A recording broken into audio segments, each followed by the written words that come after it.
Meus queridos, amados e amigos, se desse tempo, eu iria pedir generosamente que cada um de vocês hoje, antes dessa palavra, tomasse um Eno Guaraná, sabe? Um Engove, talvez um antiácido, porque eu advirto, a palavra vai ser bem dura hoje. Uma história bem dura. Eu queria ler um texto que muito provavelmente, eu chutaria, 98% aqui nunca ouviu uma pregação nesse texto. E eu acredito mesmo que toda a palavra é divinamente inspirada. E há lições e há porções benéficas para todos nós em toda ela. Há textos na Bíblia que são simplesmente assustadores. Se você conhece bem a Bíblia, eu gosto muito de pregar em textos que as pessoas normalmente não pregam. Há pouco tempo atrás, eu ministrei aqui sobre o texto de... um dos textos que são trunfos de ateus, que é o texto de Eliseu com as ursas, que é chamado de calvo, de careca, zombado, e vem as ursas, devoram aqueles adolescentes. É um texto bem confuso, bem difícil de se pregar. E eu busquei no Senhor coragem e sabedoria para ministrar. Está lá na Bíblia, ou está lá no YouTube, e eu coloquei o título assim: o texto mais assustador da Bíblia. Mas depois eu pensei que talvez ele não seja o mais assustador. Talvez ele seja o segundo mais assustador. Sim, hoje é dia do primeiro.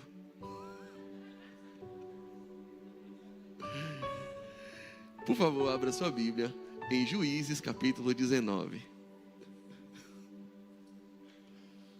Eu vou ter que ler o capítulo inteiro, então prestem atenção. Eu vou ler uma porção grande do texto para a gente entender bem a história. Eu vou contar a história de uma forma que dê para todo mundo entender o que está acontecendo.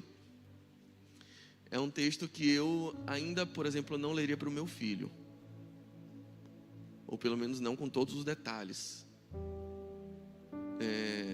Mas acho que posso ler para você nessa noite. E posso explicar quais são as grandes lições que o Senhor tem a nos trazer a partir dele. A palavra de Deus não perde em nada na sua beleza, na sua riqueza, na sua graça, por expor de modo cru e às vezes literal demais, como é a realidade da vida. Uma vez eu preguei também o Salmo 137, o último texto, o último versículo, que diz: bem-aventurado aquele que pegar os seus filhos e matar com a cabeça numa pedra. Que lindo, né? É um salmo inspirado. Talvez esse seja o terceiro mais difícil da Bíblia. Mas acompanhe comigo, por favor, o que está escrito em Juízes, capítulo 19 em diante, do verso 1 em diante. Naquela época não havia rei em Israel. Aconteceu que um levita que vivia nos montes de Efraim, numa região afastada, tomou para si uma concubina que era de Belém de Judá. Mas ela foi infiel, deixou e voltou para a casa do seu pai. Um parêntese, algumas versões não tem dizendo que ela foi infiel, está dizendo que eles brigaram. Eles tiveram uma briga, uma contenda, e ela se afastou. A minha versão, que é a versão, penso, mais fiel ao hebraico, diz que ela foi infiel a ele. E ela se afastou, deixou e voltou para a casa do seu pai em Belém de Judá. 4 meses depois, seu marido foi convencê-la a voltar. Ele tinha levado o seu servo e 2 jumentos. A mulher o levou para dentro da casa do seu pai, e quando seu pai o viu, alegrou-se. O sogro dele o convenceu a ficar ali, e ele permaneceu com ele 3 dias, todos comendo, bebendo e dormindo ali. No 4º dia eles se levantaram cedo e o levita se preparou para partir. Mas o pai da moça disse ao genro: coma alguma coisa, depois vocês partem. Os 2 se assentaram para comer e beber juntos, mas o pai da moça disse: eu peço a você que fique essa noite aqui, que se alegre. E quando o homem se levantou para partir, o seu sogro o convenceu a ficar ainda aquela noite. Na manhã do 5º dia, quando ele se preparou para partir, o pai da moça disse: vamos comer, espere até tarde. E os 2 comeram juntos. E então, quando o homem e sua concubina e seu servo levantaram-se para partir, o pai da moça disse outra vez: veja, o dia está quase acabando, é quase noite, passe a noite aqui, fique e alegre-se. Amanhã de madrugada vocês poderão levantar-se e ir para casa. Não desejando ficar outra noite, o homem partiu rumo a Jebus, isso é Jerusalém, com 2 jumentos selados e com sua concubina. Quando estavam perto de Jebus e já se findava o dia, o servo disse a seu senhor: venha, vamos parar nessa cidade dos jebuseus e passar a noite aqui. O seu senhor respondeu: não não vamos entrar numa cidade estrangeira, cujo povo não é israelita. Iremos para Gibeá. E acrescentou, ande, vamos tentar chegar a Gibeá ou a Ramá e passar a noite num desses lugares. Então prosseguiram, e o sol se pôs, quando se aproximaram de Gibeá, de Benjamim. Ali entraram para passar a noite, foram sentar-se na praça, e ninguém os convidou para passarem a noite em sua casa. Naquela noite, um homem idoso, procedente de montes de Efraim, e que estava morando em Gibeá, os homens do lugar eram benjaminitas, voltava de seu trabalho no campo. Quando viu o viajante na praça da cidade, o homem idoso perguntou, para onde você está indo? De onde você vem? E ele respondeu, nós estamos de viagem, indo de Belém de Judá para uma região afastada, nos montes de Efraim onde moro. Fui a Belém de Judá e agora estou indo ao santuário do Senhor. Mas aqui ninguém me recebeu em casa. Nós temos palha e forragem para os nossos jumentos e para nós mesmos, que somos seus servos. Temos pão, temos vinho para mim, para a minha serva e para o jovem que está conosco. Não temos falta de nada. Você é bem-vindo na minha casa, disse o homem idoso. Eu vou atendê-lo no que você precisar. Só não passe a noite na praça. E os levou para sua casa e alimentou os jumentos. Depois de lavarem os pés, comeram e beberam alguma coisa. Quando estavam entretidos, alguns vadios da cidade cercaram a casa. Esmurrando a porta, gritaram para o homem idoso, dono da casa: traga para fora esse homem que entrou em sua casa, para que tenhamos relações com ele. O dono da casa saiu-lhes ao encontro e disse: não sejam tão perversos, meus amigos. Já que esse homem é meu hóspede, não cometam essa loucura. Vejam, aqui está minha filha virgem, a concubina do meu hóspede. Eu as trarei para vocês, e vocês poderão usá-las e fazer com elas o que quiserem. Mas nada façam com esse homem. Não cometam tal loucura. Mas os homens não quiseram ouvi-lo. Então o levita mandou sua concubina para fora. Eles a violentaram e abusaram dela a noite toda. Ao alvorecer a deixaram. Ao romper do dia, a mulher voltou para casa onde seu senhor estava hospedado. Caiu junto à porta e ali ficou até o dia clarear. Quando o seu senhor levantou de manhã, abriu a porta da casa e saiu para prosseguir viagem. E lá estava sua concubina, caída à entrada de casa, com as mãos na soleira da porta. Ele lhe disse: levante-se, vamos. Mas não houve resposta. Então o homem a pôs em seu jumento e foi para casa. Quando chegou, apanhou uma faca e cortou o corpo da sua concubina em 12 partes. E as enviou a todas as regiões de Israel. Todos os que viram isso disseram: nunca se viu, nem se fez uma coisa dessas, desde o dia em que os israelitas saíram do Egito. Pensem, reflitam, digam o que se deve fazer. É daquelas histórias que embrulham o estômago, que assustam. Um homem levita toma uma concubina na cidade de Betel, de Belém.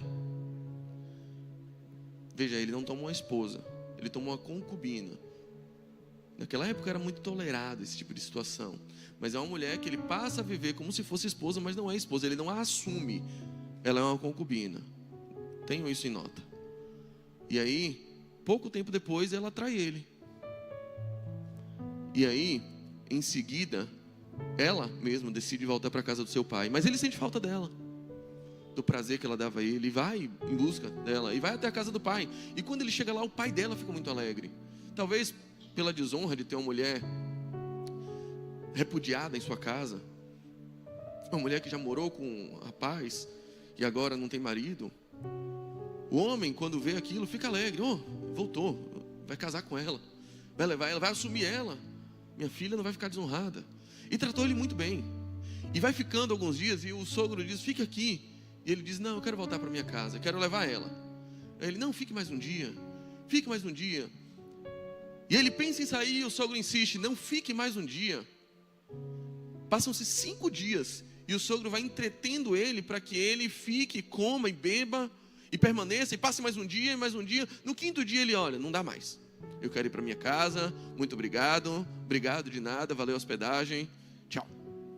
Parecia que o sogro estava prevendo que alguma coisa ia acontecer, ou simplesmente ele queria ampliar o hall de hospedagem, estava feliz por ter aquele genro em casa. O homem disse: não dá mais, prossegue viagem, já está caindo a noite. Segue, não aceita ficar em Jebus. E ele diz: eu preciso ficar numa cidade que seja de Israel. Eu não quero passar a noite numa cidade estrangeira. Eu quero ficar dentro do domínio de Israel, dentro de uma cidade que seja de alguma tribo de Israel. Então ele chega até uma cidade chamada Gibeá. Gibeá era da tribo de Benjamim. Na tribo de Benjamim tinha essa cidade. E a Bíblia fala que os homens de Gibeá eram como filhos de Belial, eram homens malditos, eram homens abomináveis, eram homens maldosos. E ele vai e fica naquela cidade. Ele tem jumentos, ele tem comida, ele tem uma esposa, ele tem um criado. Fica ali na praça. Ninguém dá hospedagem para ele. Ele: tá bom, vamos passar a noite aqui na praça. Vamos ver o que acontece. Eu estou em Israel. Eu estou junto com meus compatriotas, com meus irmãos israelitas. Tudo bem. Mas aí tem um homem. E é curioso porque o único homem que se condói com a dor dele, a Bíblia fala que era um homem também estrangeiro. Era um homem que também foi peregrino lá. O homem que conhecia a dor de um peregrino se compadece com a dor de um peregrino. E diz: olha, eu conheço essa cidade. Talvez você esteja com as expectativas erradas. Aqui você também pode se quebrar. Venha, fique comigo. Ele: não preciso, está tudo bem. A gente tem tudo aqui. Ele: não. Faça qualquer coisa, amigo. Só não passe a noite na praça. Você vai estar muito mal. Fique na minha casa. Lá tem espaço. Ele: bem, não vi nada demais, mas tudo bem. Vamos lá. Vou para sua casa. Eles entram e quando chega no meio da noite, homens vadios, assim é o texto que eu li, a minha versão diz, homens vadios começam a esmurrar a porta e querer derrubar a porta e dizer: ei, tem um estrangeiro aí na sua casa, não tem? Tragam eles aqui, traga ele aqui agora e a gente vai abusar dele. A gente vai cometer abusos contra ele. E você entende o que o texto está dizendo com isso. E aquele homem diz: gente, não faça um negócio desse. O homem sai e dialoga: não faça uma coisa dessa. Ele é meu hóspede. E até ali a história já está tensa. Mas você pensa: peraí, ele vai resolver na conversa. E a iniciativa daquele homem já começa a nos assustar de cara. Não faça nada com o homem, não.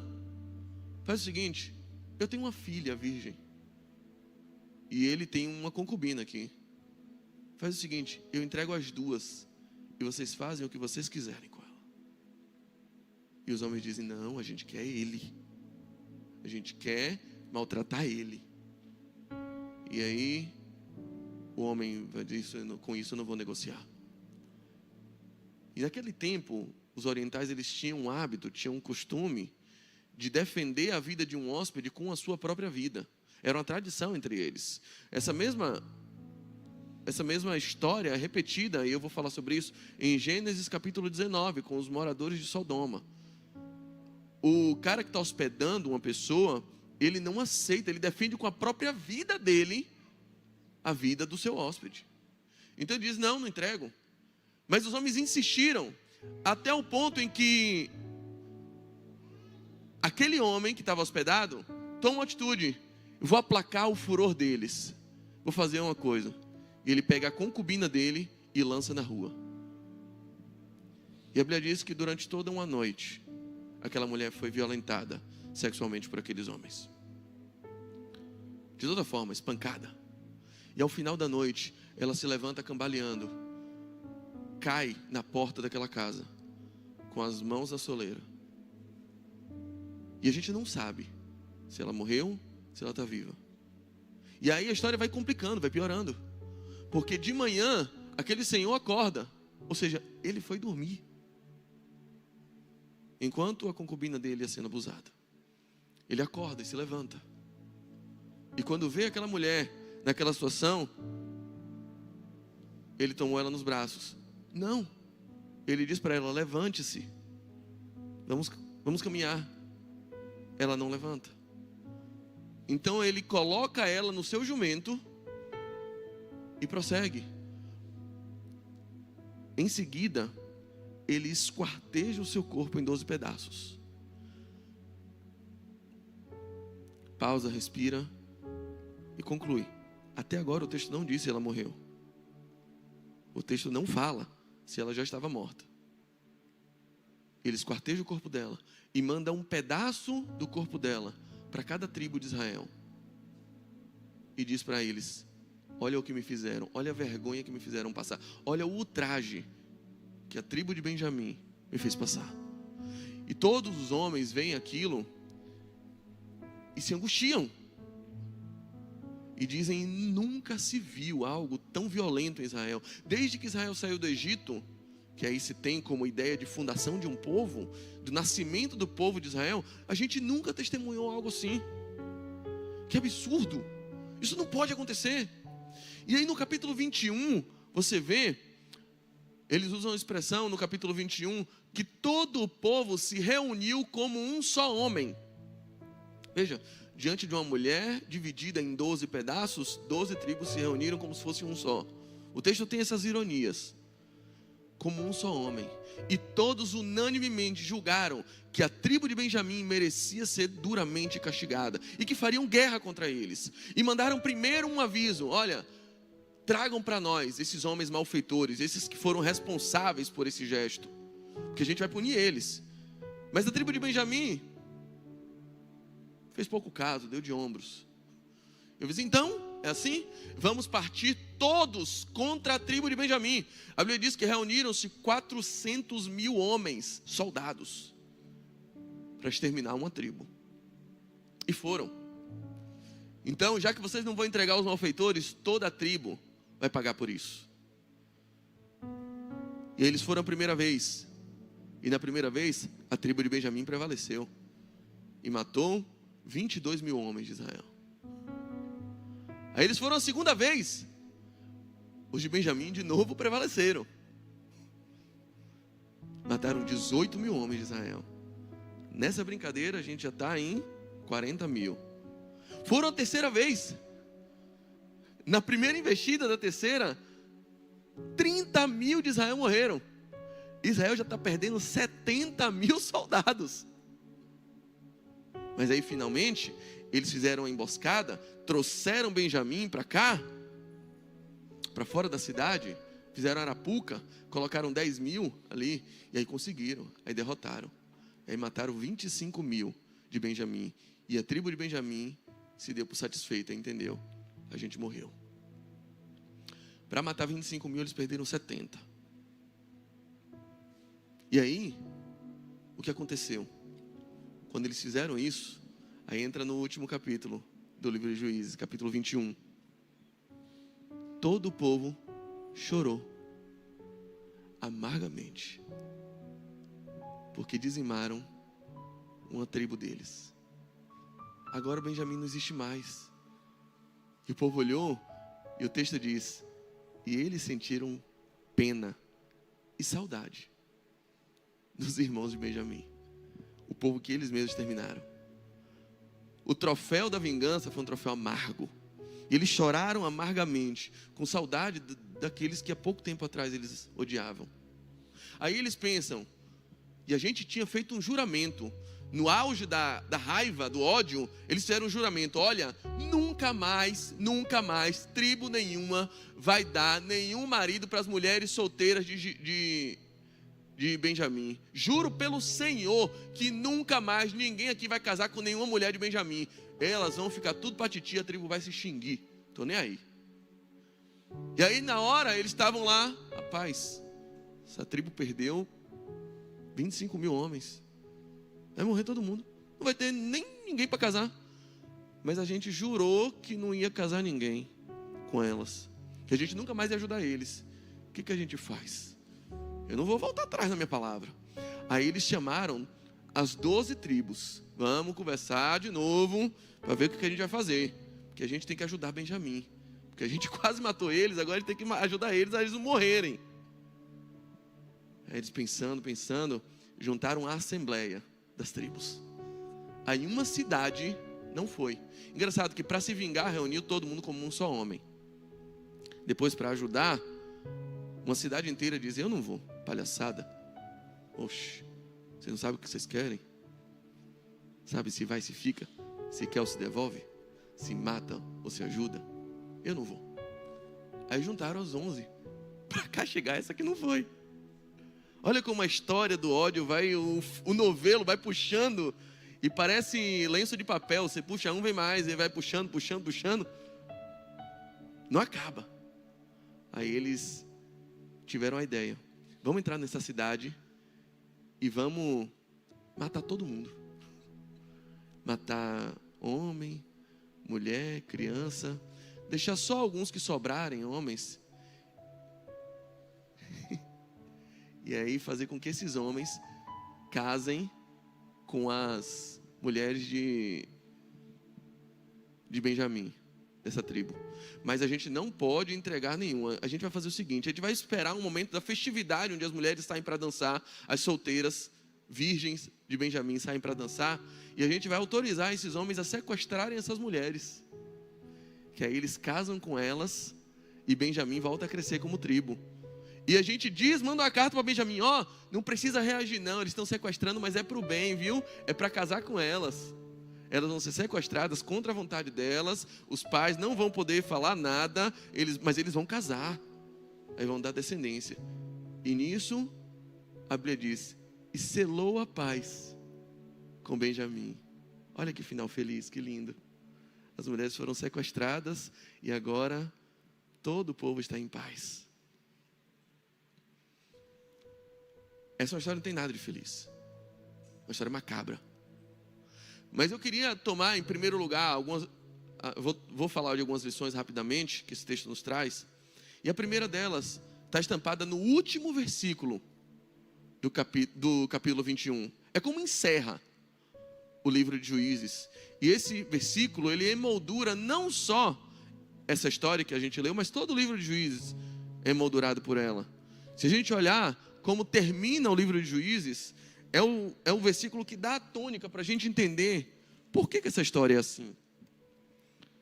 Lá no verso 25, ele vai dizer assim: naquela época não havia rei em Israel, e cada um fazia o que lhe parecia correto. Ou outros textos dizem: cada um fazia o que bem entendia. Não havia rei em Israel. E por não haver rei, leia-se, parecia também que não havia lei em Israel. Ninguém sabia o que fazer porque não havia um homem que determinasse a eles as diretrizes. Não havia alguém que governasse. Israel dependia de um homem que determinasse seus passos. Os homens dependiam de uma autoridade, de um governante, de alguém que lhe impusesse uma ordem. Por quê? Porque não só não havia rei, mas como a lei de Deus havia sido abandonada, e não havia quem fizesse valer a lei de Deus, porque a lei de Deus, ela foi violada, ela foi esquecida de tal forma que o povo estava vivendo como cada um bem entendia. Era a lei de cada um, era a lei do mais forte. Quando a gente estuda ciência política, por exemplo, existem algumas teorias sobre como nasce um Estado. E as teorias mais famosas sobre o nascimento do Estado são as teorias que a gente chama de teorias contratualistas, que é a ideia de que os homens, eles assinam tacitamente um contrato social para que o Estado nasça. Por que você obedece o governante? Você já pensou nisso? Por que você obedece o presidente? Por que você obedece isso? Porque a gente, todo mundo junto, e diz: você não manda coisa nenhuma, rapaz, sai daí. Mas existe uma convenção que diz que em âmbito municipal a gente tem uma autoridade no poder executivo chamada prefeito, governador em âmbito estadual e presidente em âmbito federal. Algumas teorias existem. Um homem chamado John Locke diz: olha, o homem escolhe assinar tacitamente um contrato social porque ele quer defender a sua propriedade privada. O homem, ele é um ser ruim e ele quer acumular riquezas. Então, para que garanta a sua propriedade, ele assina esse contrato e diz: Estado, nós abrimos mão de parte das nossas liberdades para que você defenda as nossas riquezas. Aí vem um homem chamado Jean-Jacques Rousseau e diz assim: não, o homem, ele é bom, pô.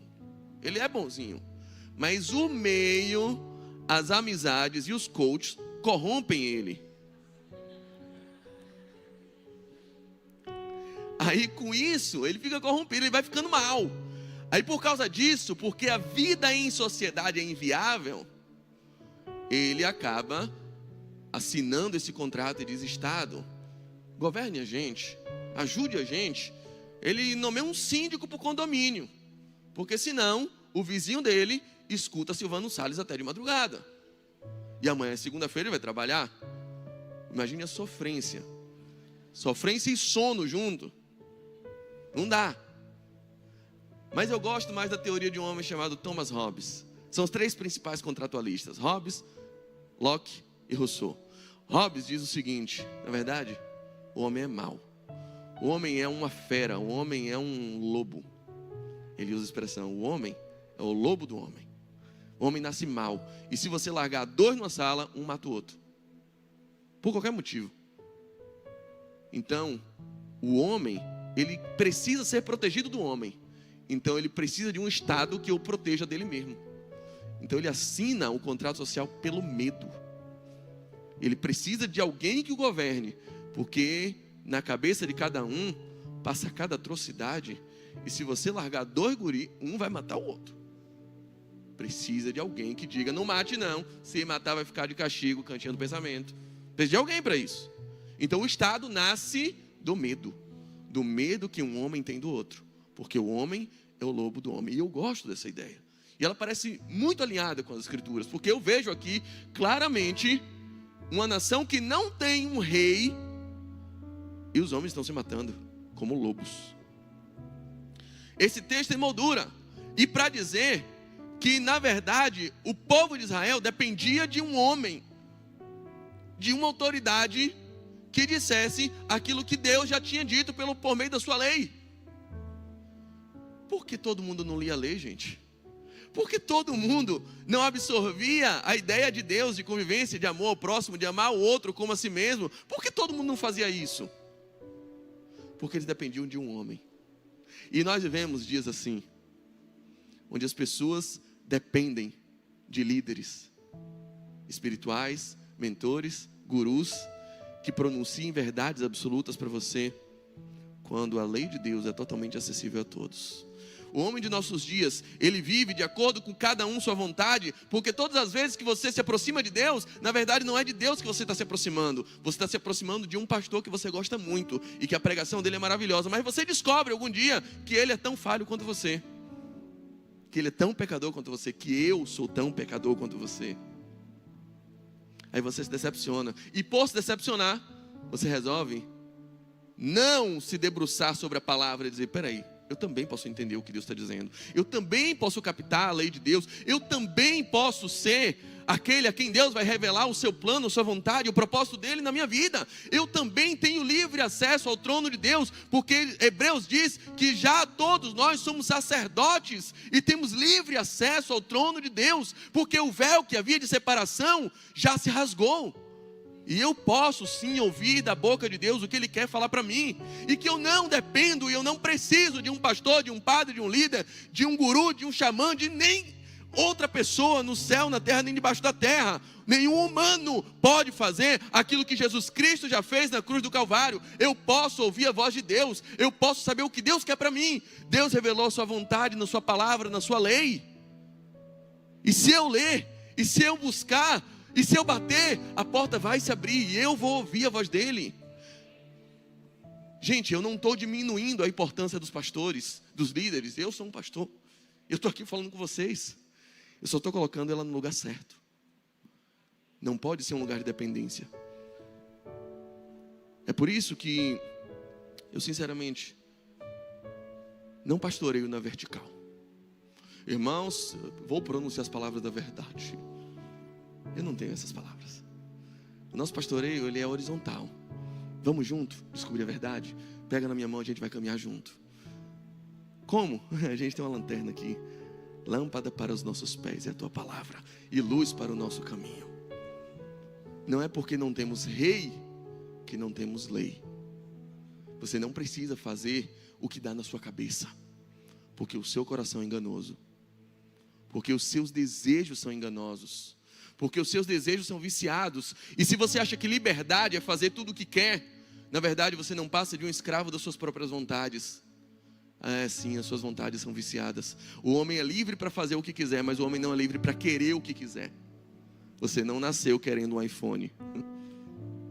Esse desejo foi brotado no seu coração por uma ideia que foi inserida em algum momento da sua vida.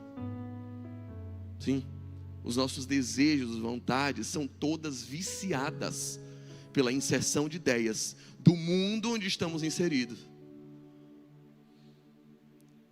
A liberdade plena não é fazer o que quiser, é principalmente conseguir fazer o que não quer. Você é livre quando diz assim: eu estou com vontade de me drogar mais uma vez, mas eu não vou fazer isso, porque eu posso escolher. Eu estou com vontade, sim, de dar aquela puladinha de cerca. O desejo vem, o ímpeto vem, mas eu não vou fazer, porque eu sou mais forte do que a tentação. Aí você é livre para fazer o que você não quer. Você consegue fazer o que você não quer? Ou você vive de acordo com o que sua cabecinha manda? Siga o seu coração. Não siga não, velho. Você vai se dar mal. Seu coração é enganoso. Se eu seguisse meu coração, eu teria almoçado 7 coxinhas do Almoço em Pepe hoje.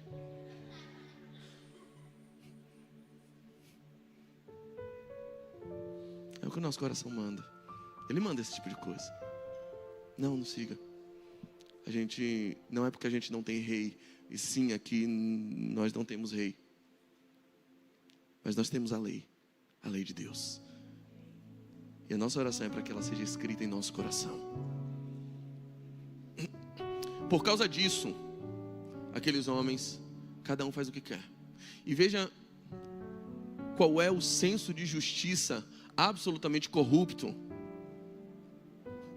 daquele homem. Em primeiro lugar, veja que todos esses 3 capítulos, depois você pode ler o 19, o 20 e o 21, eles são modulados por uma aparente realização de justiça. Se você ler o relato do que aconteceu em Gibeá, naquela noite, dos homens que esmurram a porta, que tentam pegar um hóspede estrangeiro para violentá-lo. Se você ler a reação do homem do hospedeiro, diz: não, pega minha filha, e do homem que entrega a mulher. Se você lê essa relação, essa história, ela é um espelho de uma outra história da Bíblia, que está em Gênesis 19. E depois leia Gênesis 19 e você vai entender direitinho. E essa história é a história de Sodoma, a cidade destruída com fogo do céu, porque era um povo abominável aos olhos do Senhor. Mas era uma cidade estrangeira, é onde Ló habitou, e Deus tirou ele de lá. Ló, sai daí, porque eu vou queimar essa cidade toda com fogo. Mas agora, não é Sodoma que está fazendo isso. Quem está fazendo isso é, olha as aspas bem grandes assim, é o povo de Deus. O povo de Deus está agindo igualzinho a Sodoma. Por quê? Porque cada um age conforme sua mente, porque a lei de Deus está esquecida. Não pense que ser evangélico, ser cristão, ser católico, ser crente, ser qualquer rótulo te isenta de ser igualzinho à pessoa mais impiedosa, maldosa e diabólica do mundo, se você não colocar a sua esperança nas santas palavras de Deus. Crente também dá lugar a diabo. Crente pode agir às vezes muito pior do que o ímpio, quando escolhe seguir o próprio coração, quando escolhe fazer o que dá na cabeça, quando escolhe não sujeitar as suas ideias às ideias de Deus. E eu sempre repito isso sobre fé. A fé verdadeira não está em convencer Deus a se dobrar aos planos que você fez. A fé verdadeira não é aquela insistência de dizer eu quero isso, e pedir até Deus mudar de ideia. Deus não queria dar, mas você pediu tanto que agora Ele vai dar. Deus aprendeu com você o que é bom.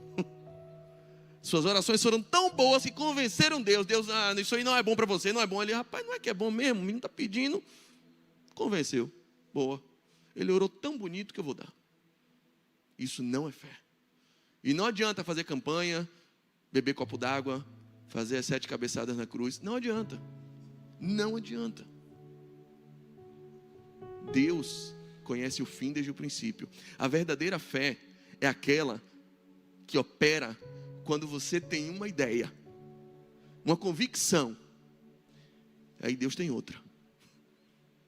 Aí você abre mão da sua. Diz, ó Deus, eu não sei no que vai dar. Isso aqui está parecendo a maior furada do mundo.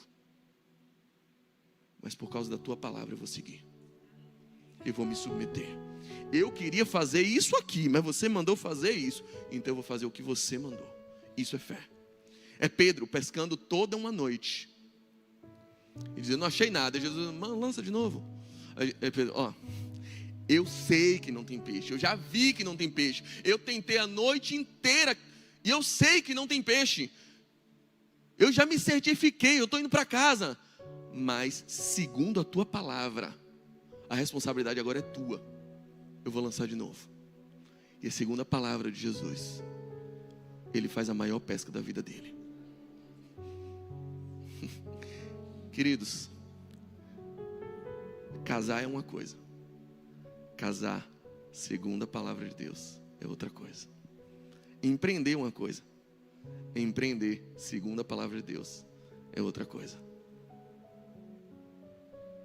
Viver é uma coisa.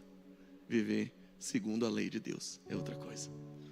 Mas quando você vive segundo a sua própria cabeça, você é tão demoníaco quanto o mais abominável cidadão de Sodoma. Você é capaz de fazer as mesmíssimas coisas que ele faz.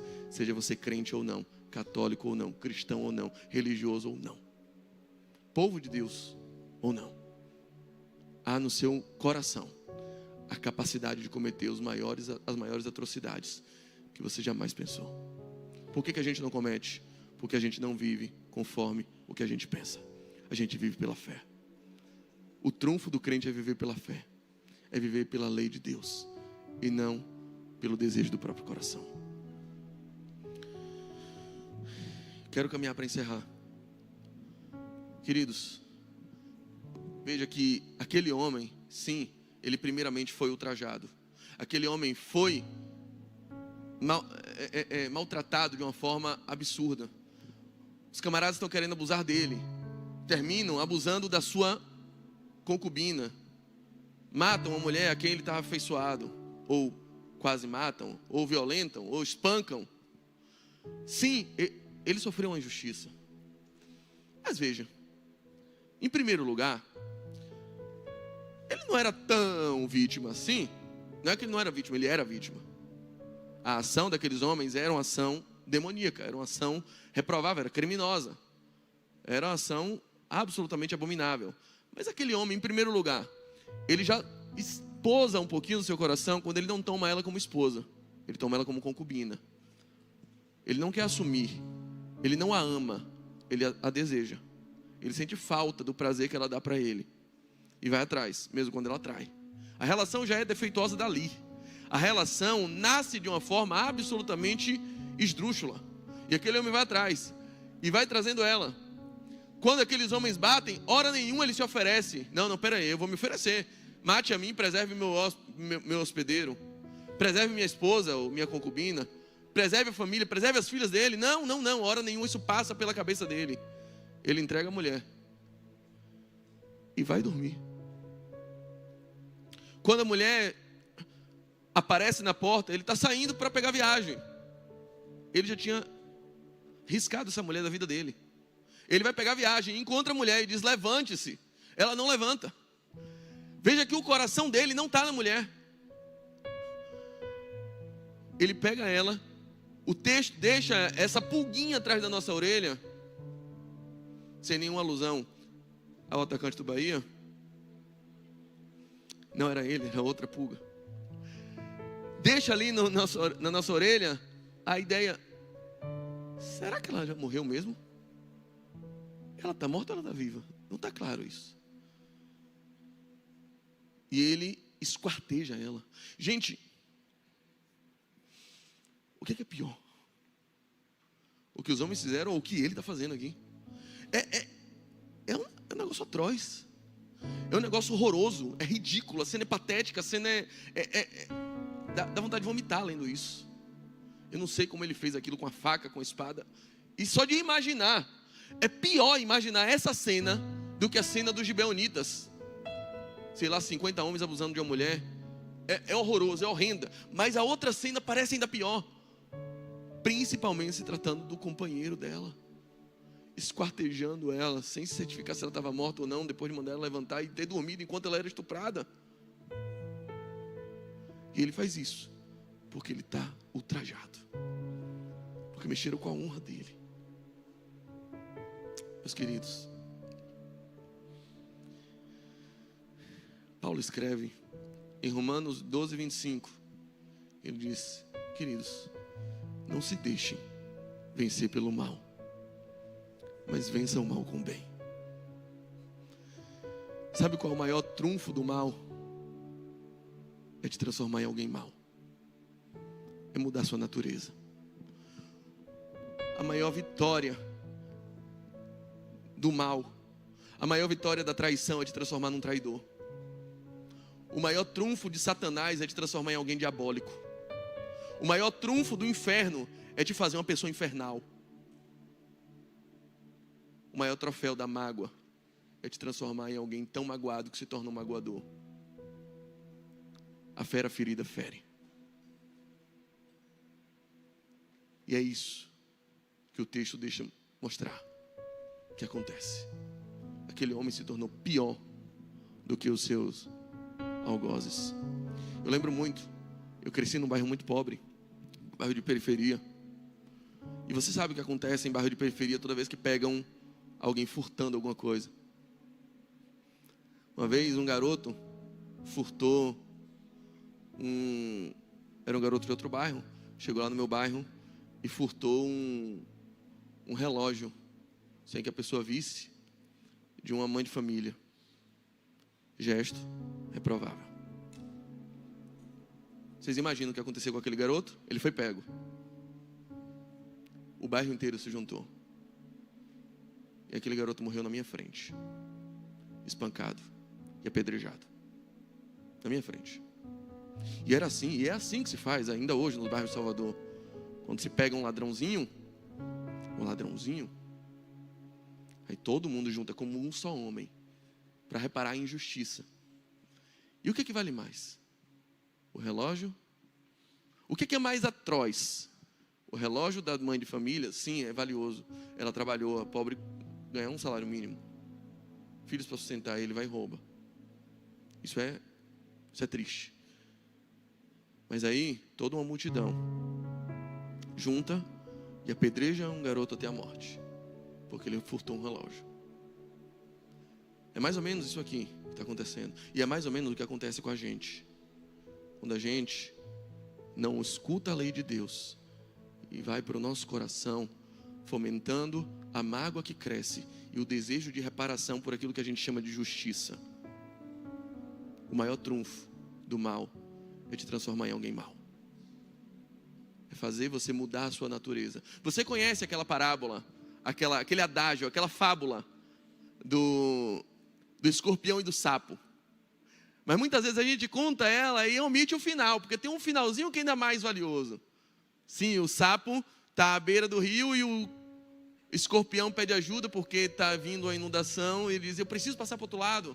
E o sapo: eu não sou besta, você vai me ferroar, você é escorpião, sai para lá, eu vou nadar sozinho. Aí o escorpião olha e vai dizer: sapo, eu não sou idiota, se eu te ferroar, morre nós dois, eu preciso de você, se você não me ajudar, eu morro aqui, óbvio que eu não vou te ferroar. Aí o sapo disse: tá bom, tem razão. Aí ajuda ele a passar para o outro lado do rio. Só que quando chega no meio do rio, as perninhas dele vão ficando imóvel, ele está sentindo, você não fez isso, escorpião, não é possível, então escorpião não é um burro, tu não fez isso. Ele diz: desculpa, eu não pude evitar, era a minha natureza. Aí as pessoas, os outros animais estão lá do outro lado do rio, assim: sapo, o idiota é você, por que você ajudou? Você sabia que ele ia fazer isso, por que você ajudou? Aí o sapo responde, antes de bubu, ele responde: ele agiu conforme a natureza dele, eu agi conforme a minha. Está cercado por mal não pode mudar a minha natureza de agir conforme o bem. Não se deixem vencer pelo mal, mas vençam o mal com o bem. Como fazer isso? Sim, eu disse, o ferido fere. O traído tem vontade de se vingar e trair também. O magoado tem também vontade de magoar. Mas aí, quando seu olho está na mágoa, você quer vencer o mal com o mal. Mas você também tem que lembrar que da mesma forma que o ferido fere, que o atraiçoado atraiçoa, o amado ama. E João capítulo 4, 1 João capítulo 4 vai dizer que nós o amamos, porque Ele nos amou primeiro. Que no amor não há medo, porque o medo pressupõe castigo. E como eu sou amado, eu consigo amar. Jesus diz, ame o teu próximo assim como eu te amei. Quando o seu olho está no bem que já fizeram a você, todos os dias fazem mal para a gente. Mas na cruz há 2000 anos atrás, uma pessoa fez um bem que supera tudo isso. Jesus. Quando seu amor está no amor, seu olho está no amor dele, toda mágoa é superada pela essência que nós recebemos pelo poder do Espírito Santo. Eu me lembro da minha natureza. Se Ele fez isso, é porque Ele é assim. Eu não sou. Eu sou quem Cristo diz que eu sou. Vença o mal com o bem. Vença a traição. Vença o tapa. Seja com perdão, seja com a indiferença, seja com a capacidade de oportunizar outros caminhos, com a liberação da pessoa. Mas não se torne mal, porque fizeram mal para você. Sabe por quê? A caminhada de ódio deles vai aumentando. A terceira coisa que eu preciso falar para vocês é que o caminho da vingança, o caminho do justiçamento, é um caminho de perdas. Para eles conseguirem matar 25 mil benjaminitas, eles perderam 70 mil israelitas. É verdade. Esse caminho que você está traçando, o caminho de se vingar, o caminho de querer o mal daquela pessoa, sim, a pessoa te feriu, eu sei que ela te feriu, eu sei que ela merece isso e pior. Merecia torcer por vitória. Pior castigo, merecia coisa pior. Tranquilo, eu sei. Mas esse caminho que você está tomando vai ser um caminho ainda mais doloroso para você do que para a pessoa que você quer se vingar.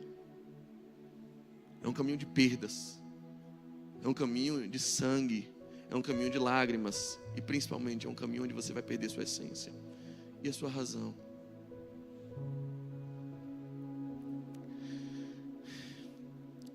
E aí vejam, quando eles conseguem detonar os benjaminitas, qual é o troféu deles? Mais lágrimas. Eles choram. Capítulo 21 começa assim. Eles vão dizendo que quando eles conseguiram vencer os benjaminitas entenderam que haviam perdido, porque foram suas cidades todas incendiadas. Verso 6 do capítulo 21.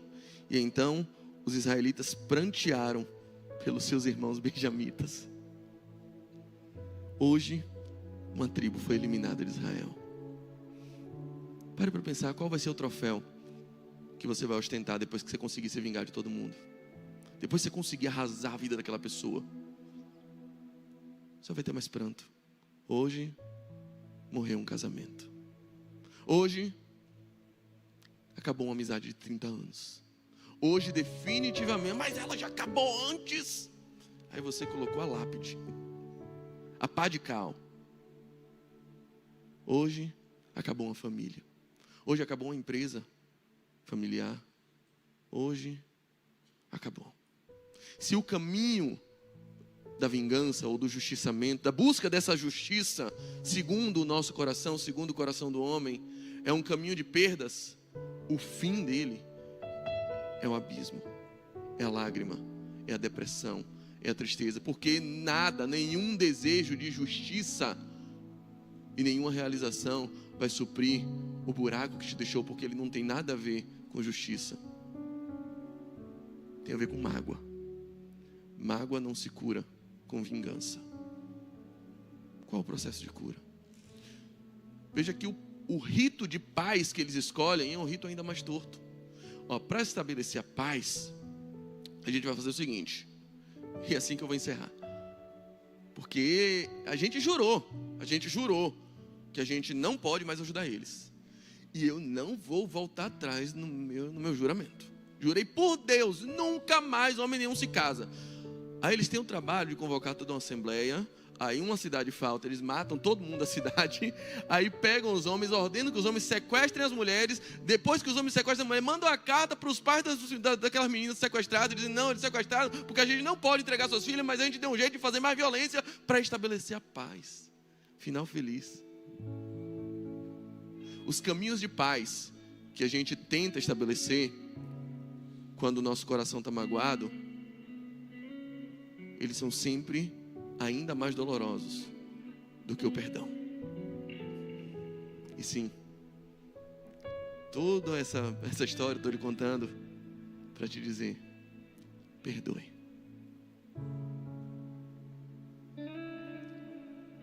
Eu sei que você jurou não perdoar, mas a última lição é melhor ser feliz do que ter razão. Você já ouviu isso da sua avó? Ou da sua mãe? Ou sei lá, de algum coach? Mas isso é verdade. É melhor ser feliz do que ter razão. Eles optaram pela razão. E o caminho da razão, da própria razão. Eu prometi que eu não ia, não vou. Tanta coisa a gente promete na hora da raiva, na hora da angústia, na hora da mágoa. Promessas maculadas e moduladas pela mágoa, elas não têm sustentação. E não devem se sustentar. Tantas vezes você prometeu ser santo aqui e não cumpriu. Mas a promessa da mágoa a gente quer levar até o fim. Amigo, esquece isso. É melhor ser feliz. E o caminho do perdão é muito mais curto. Sim, é um caminho, não é da hora para outra. É um caminho de oração, de busca, de sujeição, é um caminho de fé. É um caminho onde você aceita a vontade de Deus, mesmo não sendo a sua. Mas a vontade de Deus, querido, você sabe, está escrito em Romanos capítulo 12. Ela é boa, ela é agradável, ela é perfeita. A vontade de Deus é assim. Quando a gente se submete a Ele, a gente experimenta essa vontade. E há um processo, há um caminho de perda, de aceitação daquela situação. No primeiro dia você quer matar aquela pessoa. Aí no segundo dia você ora. Aí você já não quer mais matar aquela pessoa, você quer que ela morra de morte natural. Aí no terceiro dia, não, Deus, só dá um câncer para ele. No quarto dia, você, tá bom, Covid. No quinto dia, você, tá bom, deixa ele bem, mas o time dele nunca vai ser campeão nacional. Cara, em 15 dias tu tá amando de novo. Tu passou por cima, porque você escolheu a felicidade. Você venceu o mal com o bem. Tudo isso acontece quando o povo faz o que dá na cabeça. Fazer o que dá na tua cabeça já te levou para muito lugar ruim. Eu não estou dizendo que é besteira. Eu não estou dizendo que é mimimi. Pelo contrário. O que fizeram com você, eu sei, foi grave. O que fizeram com aquele homem foi absurdo. Mas será que no caminho de encontrar reparação e justiça, será que você já não está cometendo absurdos ainda maiores? Ainda piores? Onde esse desejo de reparação e vingança já te trouxe? O texto brinca, e é a última coisa que eu falo, muito com a expressão, e foram como um só homem, e todos se juntaram, e a tristeza deles é, um de nós morreu, uma tribo morreu, a gente agora já não é uma unidade. Quando Jesus diz assim, ame o teu próximo como a ti mesmo, quando a lei de Deus, a lei já dizia isso, ame o teu próximo como a ti mesmo, normalmente você faz uma leitura muito errada disso. Qual é a leitura que a gente faz? Ame o teu próximo como a ti mesmo, então eu tenho que pensar no quanto eu me amo. De 0 a 10 eu me amo 11. Então eu tenho que amar outra pessoa da mesma forma que eu sei que eu me amo. Esquece, a Bíblia não está dizendo isso. Quando a Bíblia diz, ame o teu próximo como a ti mesmo, o que ela quer dizer é que você tem que amar o seu próximo sabendo que ele e você são a mesma pessoa. que Ele é ti mesmo, que Ele também é parte de você, e que é em Deus, que é em Cristo, nós somos um. Por mais indesejável que Ele seja, por mais abominável que a tribo de Benjamim tenha se tornado, Israel lamenta, chora e diz: eu perdi uma parte de mim. É uma parte de você. Você e seu ofensor são um. Por isso, é melhor ser feliz do que ter razão. Fique de pé. O caminho da cura continua na mesa. O caminho da libertação continua na mesa. O caminho da verdadeira justiça de Deus, o caminho da verdadeira felicidade, o caminho que nos repara de verdade, o caminho que vai nos fazer sorrir, é a mesa. É sentar, é conversar, é aceitar perder. Gente, só gente madura aceita perder, tá bom? Perdão é perda. Perdão é uma perda bem grande, tá bom? Perdão é uma tentativa de perda. Só gente madura perde voluntariamente. É isso mesmo. Só gente madura. Eu ia jogar FIFA com o meu sobrinho. Minha esposa disse: filho, ele tem 7 anos. Eu, tá bom. Eu ia jogar com ele. Eu dava 5-0. Eu sou criança também. Eu sou infantil. No FIFA eu sou infantil. Só no FIFA. Mas se fosse uma pessoa madura ao invés de mim, o que ela faria? Sai com o goleiro, deixa ele fazer gol, faz gol contra. Ai, perdi. E dá risada. Perde e se alegra na perda. Por quê? Porque entende: o maduro sou eu. Quem cresceu fui eu. Ele ainda é uma criança. Binho, cresce, tá? Cresce. E aceite perder. Os maduros são mais felizes. Os maduros dão risada até quando perdem. Meu filho tem 6 anos. Vai ganhar dele pra tu ver. Ele quer te matar, ele te odeia. Eu amo. Papai, eu te amo. Vai eu fazer um gol nele. Eu odeio você. Eu não quero mais pai. É assim. Porque ele é uma criança. Ele leva pro coração, sabe? Sentiu. É assim. Se você está levando ainda pro coração, sim, é mais do que um gol no FIFA. São feridas, muitas vezes alojadas em âmbitos bem profundos da sua alma. Mas acredite, só o que vence o mal é o bem. É melhor ser feliz do que ter razão. Para isso, é preciso fé. A verdade está aqui, não aqui e nem aqui. Só a palavra de Deus é verdadeira. E seja todo homem mentiroso. A cura está na mesa. Está em amar o seu irmão como a você mesmo. Feche seus olhos e busque em Deus forças para esse caminho. O caminho da mesa, o caminho da cura, o caminho que vence. Tanto que me desgastei, tanto que o sol me queimou, cuidando da vinha que não era minha, tentando achar o meu valor, tentando te impressionar. Será que um dia eu poderia ser suficiente?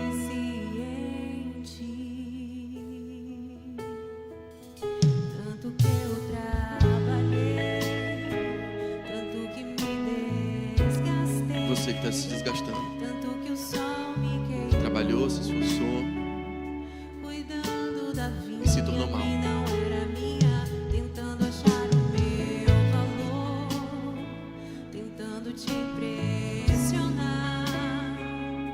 Será que um dia eu poderia ser suficiente?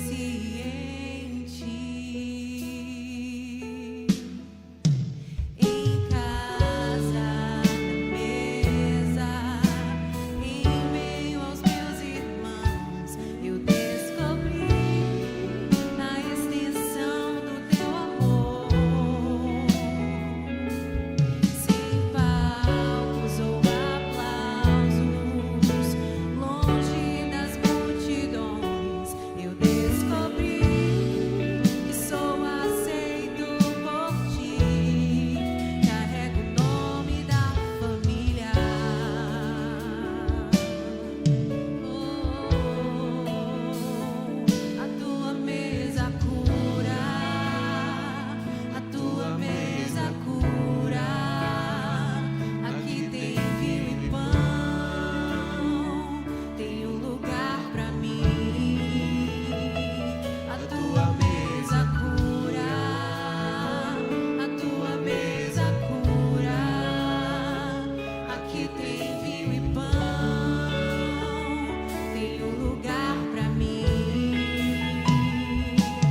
você tem o nome de uma família, a família de Deus.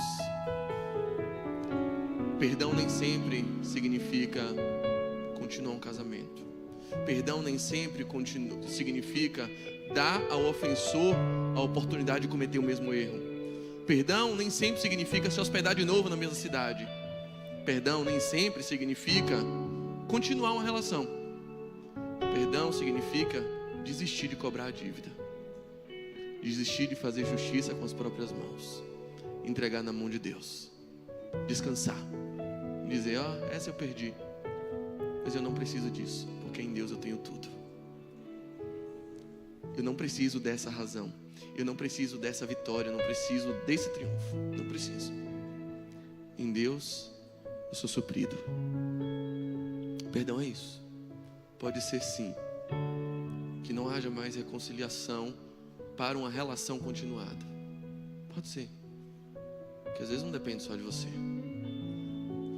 Pode ser sim que você não veja transformação naquela pessoa e não veja mais possibilidade de reatar uma empresa, de continuar as atividades. Pode ser, mas o perdão, ele é uma libertação para você e para a pessoa.